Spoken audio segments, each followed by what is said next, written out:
morning, boys and girls, friends, enemies. Hee hee, how the devil are you?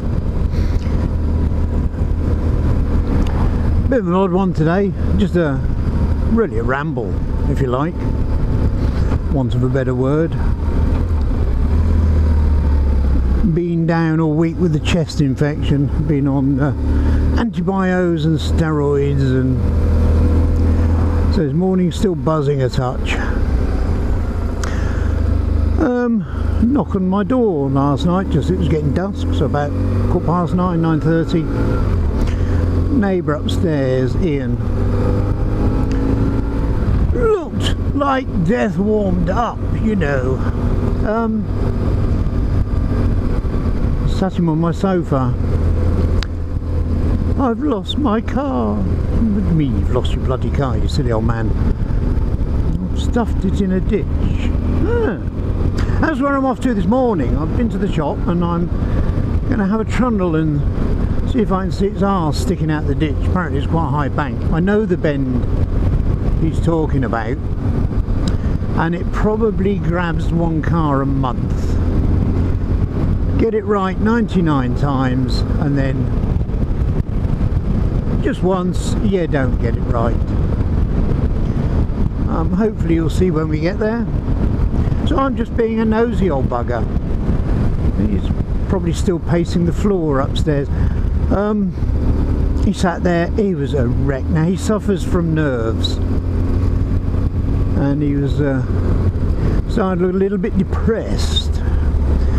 And I said, was anybody hurt? He said no. Any other vehicles? No. Any damage to public property? No, it's just in his field. I spoke to the farmer and he was alright about it, and he gave me a lift up here. Very nice of him. Have you reported it to the police? No, should I? He said, well, you should let them know it's there. The man who gave me a lift home said he'd probably let them know. No, they'll probably be around in a minute. Breathalyzer at the ready.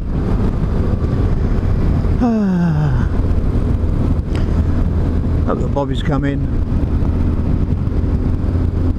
Now I'd got a big glass, a beer glass full blackcurrant juice, antibiotics, lots of fluids, looked remotely like a pint of beer, and Ian had an empty glass in front of him because I'd given him a couple of paracetamol when he bumped his head and his hip. It looked as though we'd had a boozer's party, and I think the 2 police officers come in and suspected all sorts, but they were nice lads actually. No more concerned that he was alright.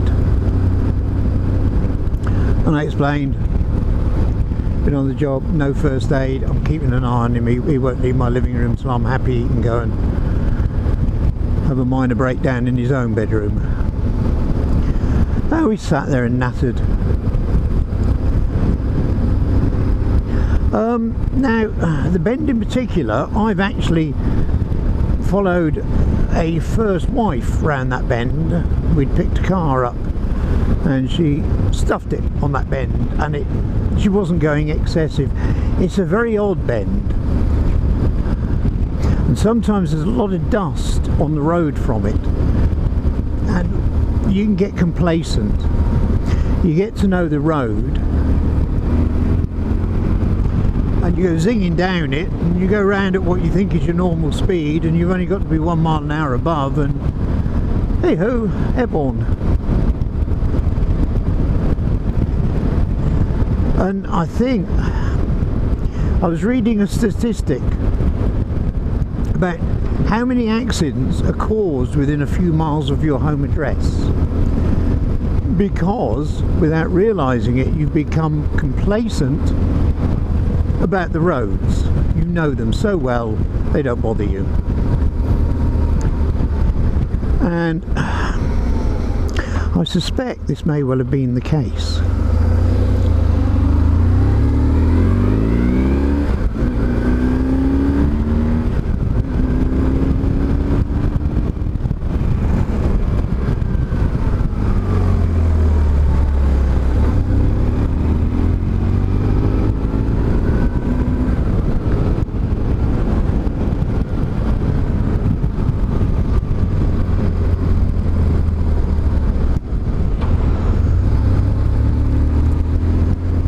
anyway, I got past that van and he's accelerated, so I'm just staying ahead of him. I don't want to upset him.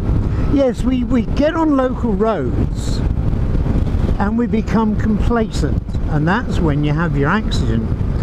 Not 50 miles away or in a strange town or on a strange road.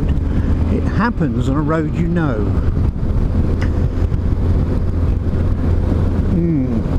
Any of you chaps ever had an accident close to home and thought, that was a bit silly? Touch wood, most of my offs have been stupid. Like when I used to play in the mud, I was regularly lying on my side looking at the bushes.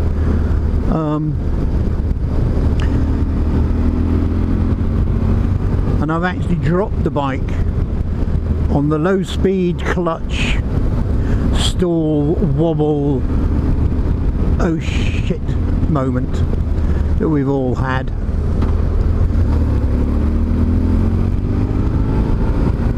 If you haven't dropped a bike, you haven't ridden a bike. I did come off a little 125.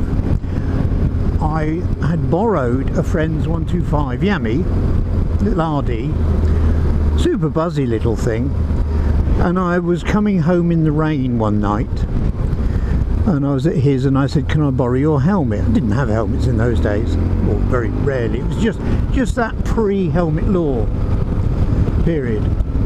I said, I don't want to get my hair wet.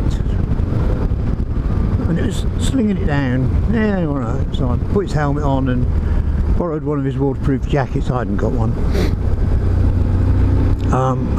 My bike had been off the road. I had an old aerial leader and it'd been off the road for a while. Massive D-coke, as those things bloody well needed. So I'm heading home. A little place called Ambrosden up near Bicester in Oxfordshire. And at the end of our road you turned into, and there was a little raised area of grass on the right with a little brick wall. And I come steaming around this corner, typical 70s, early 1970s plastic tyres. Wham! And I slid and I bounced on the curb, which didn't do my shoulder any good. And my head hit the wall and I split his helmet right down the middle. And helmet law or not, from that day on I've always worn a helmet.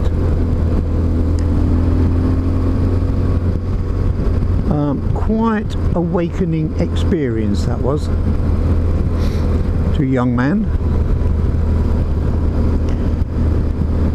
But I learned all about tyres and wet roads and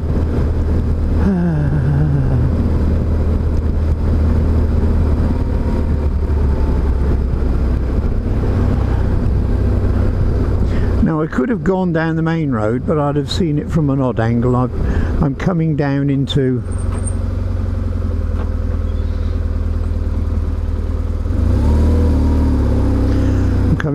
Heybridge and going back on the main road direction he went, because the best chance of seeing it.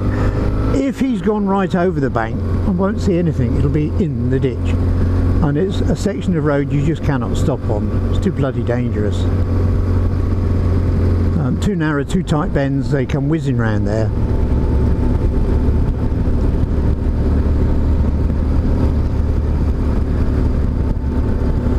Pause for a moment, I think. I need a mint. My mouth is...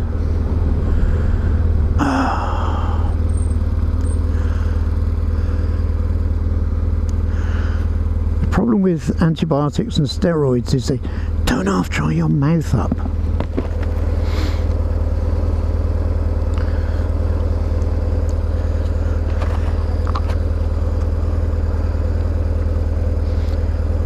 Fortunately, I'm not in a hurry anywhere. That's another story, these bloody mints. I only have them occasionally now. I was eating a lot. I went for a blood test a couple of months back. Got told I was pre-diabetic.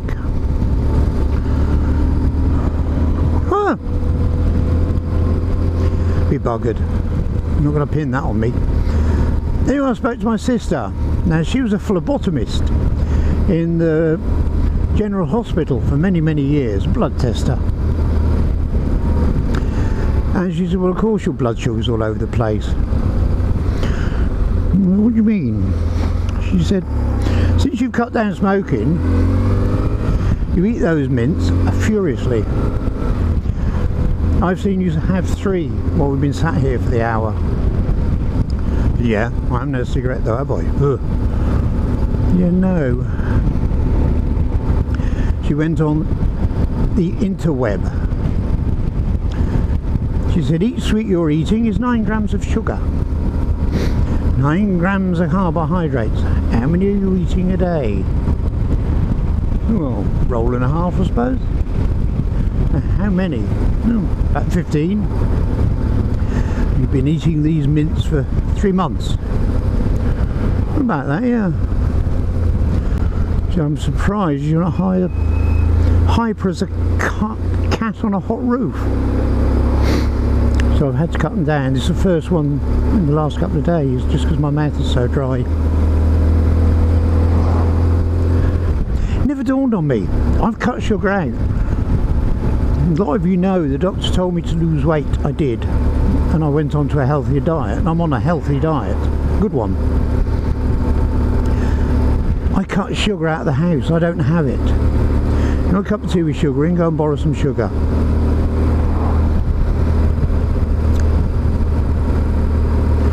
Horrendous. I've been stuffing it in, ramming it in on an hourly basis so I don't smoke. I can't win.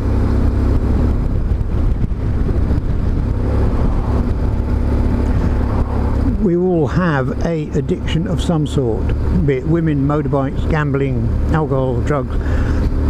Mine was smoking. I could still go and buy a packet of tobacco and smoke 50 today, not a problem.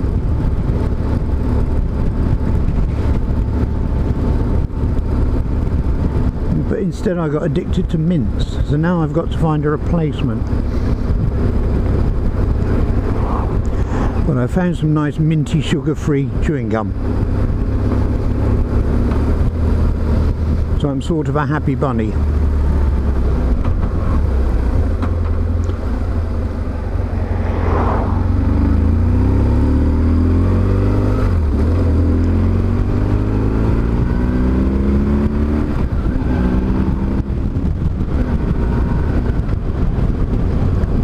I'm rambling, aren't I? I'll cut out this next little bit and we'll get to the scene of the crime.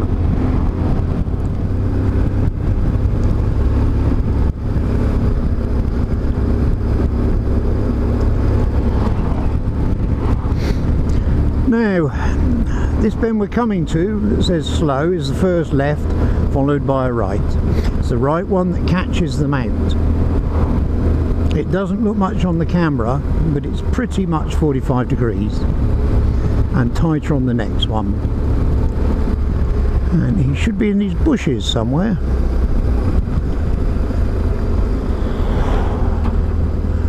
Ah, there he is.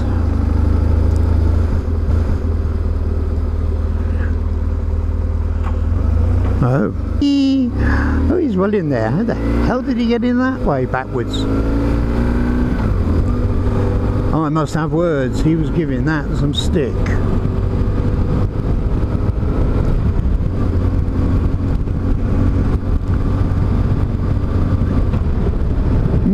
Certainly an unusual position to be in.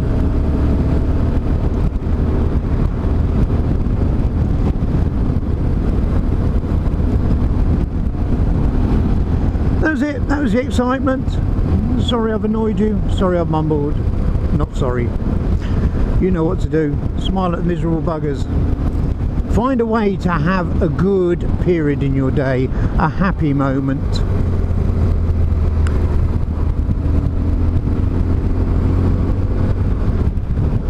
Me, I'm going to have a cup of tea and a chocolate bicky when I get home. Bye.